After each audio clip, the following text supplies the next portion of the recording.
Yan, magluluto naman ako ngayon ng paksiw na bangos. Boneless na to para walang tinik.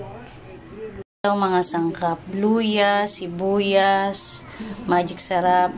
Ito sili at talong, mga ani ko lang yan. Iba talaga pag may tanim, may maaani. Saka pamintang crack.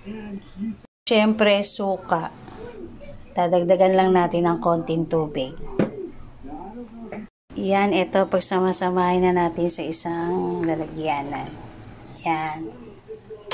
Lalagyan natin ng suka.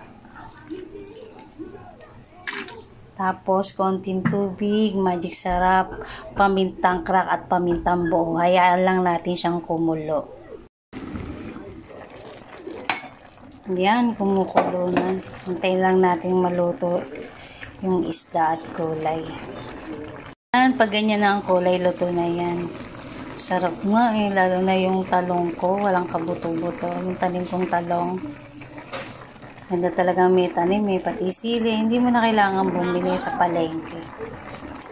Yummy.